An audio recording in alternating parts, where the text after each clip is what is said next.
Hello and welcome back. In this video or this live stream, we're going to talk about these question mark type things that you might see in scripts called ternary operators. They're not that scary.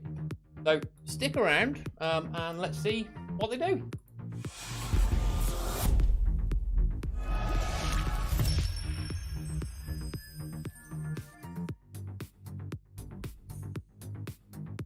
Okay, so welcome back to the channel.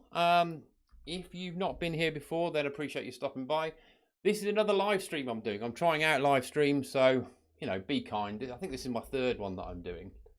I've got to make sure, it's quite difficult to look around the different screens and make sure I've got everything set up and everything's playing when it should be playing, and my mic's actually working. So if you're dropping by here and the mic's not working, give me a shout, interact.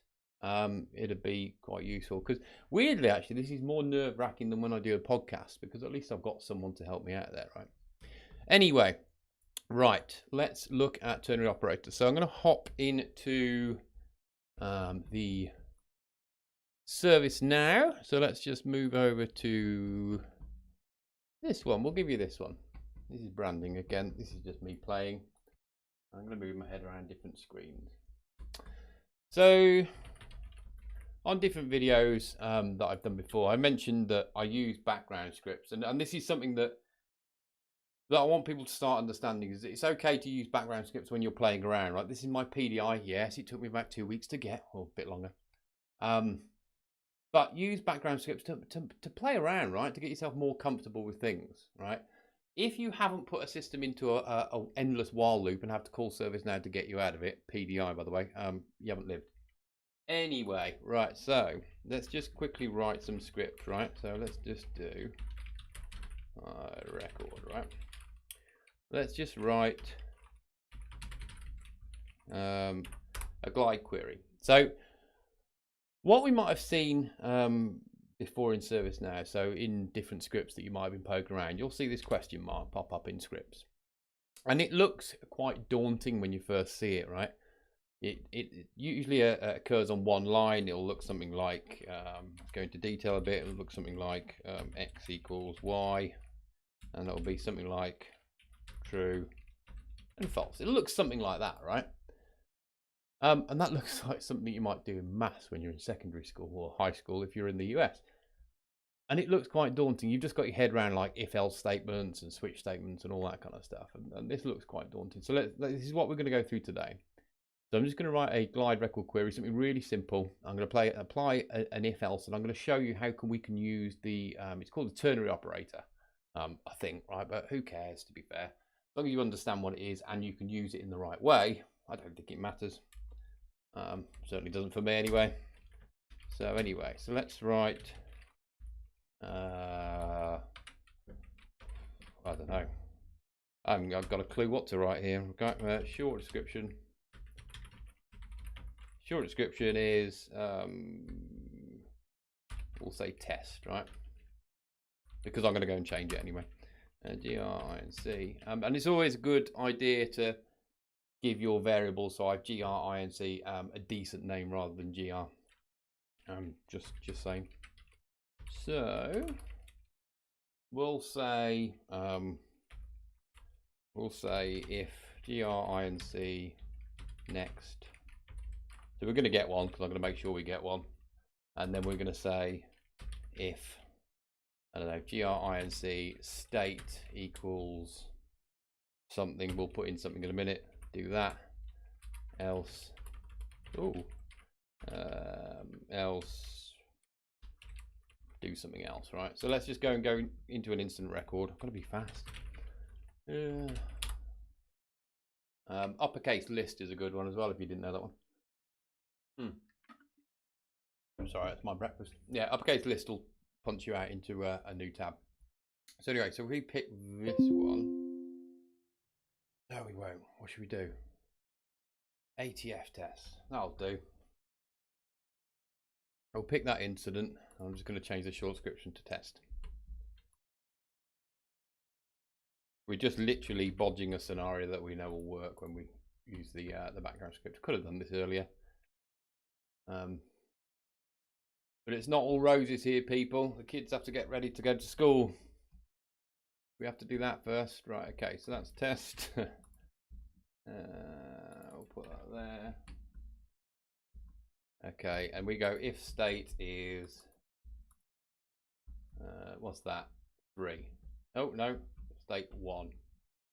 Okay, if state is 1, let's just output something. Yes, info here.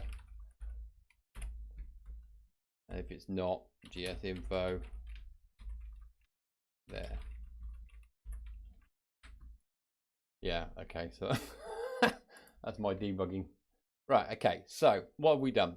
We wrote a really simple glide record query. So we look at the incident table. We're looking where the short description is test. What I might do is just get you a bit more real estate on the screen. There we go. So yeah, where the short description is test, if we find one, we're going to, because I just made sure we did, it's this incident. We're going to check whether the state is new equals 1. And if it is, we're going to output here over the script, and there, sorry, that's the dog in the background, and there if it's not, right? So we're doing that. Another slurp. So that's our if else statement. So, but you didn't come here for that. You came in for this weird kind of ternary operator with a question mark that I keep seeing. Right. So what we can do is we'll write something else in. So we could say, here we go. Var message equals, and then we can put this kind of statement inside here, question mark. So what this is going to say is if our statement that we wrote inside the brackets, the curly braces, and you don't really need to write curly braces, but I always do. But if the state equals 1, then that's pretty much what the question mark stands for, right? Then do this. So if it's true, our message is here. We'll call it here too, right? And if it's not, it's there too. Does that make sense? So if this equals true, then we output here too. If it equals false, then we output there too, right? And then we're just going to go gs info message. I'm going to run that. Okay. So that's all it is. Hopefully this is a really, really short video, right? But this is all it is. So you've just got your head around if else, and you see this all the time, and that's logical and makes sense. And actually, arguably, for me, it's probably better to write it that way because everyone understands that way, or at least if you've done some kind of scripting course, it's in the JavaScript fundamentals bits, right? If else is kind of logical. It's what they're teaching my 10-year-old daughter at school now on things like Scratch. If I do this, then else that, whatever. So it kind of makes sense. Is it using human language? Ooh, maybe, but it kind of makes sense. But I wanted to show you this because you will see this in the platform. There'll be some developers that write things like this.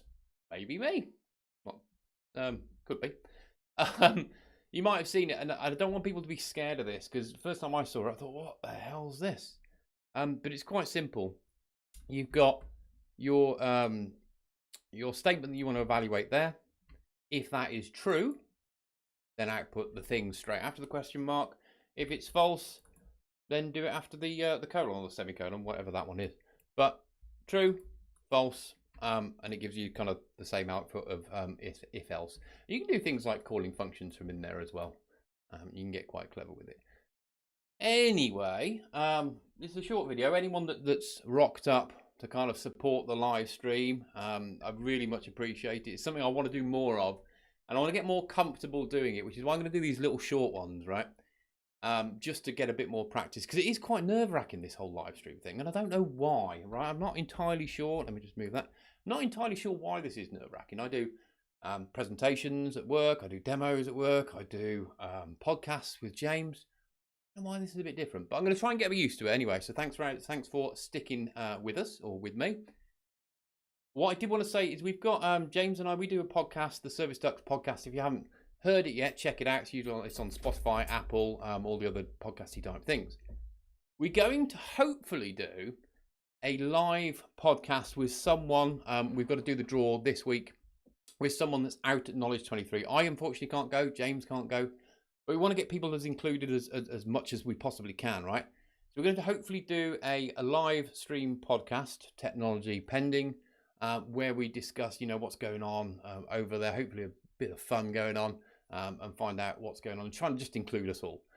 So if you haven't yet checked the podcast out, go and do that and stick around in the next couple of weeks because, it's that 16th, 17th, 18th of May, we'll be doing the podcast. Anyway, really hope you found it useful. If you are in the UK or on BST time zone, hope you're having a great day. It's 8:45. And yeah, anyway, I've been Russ. This is Service Nerd.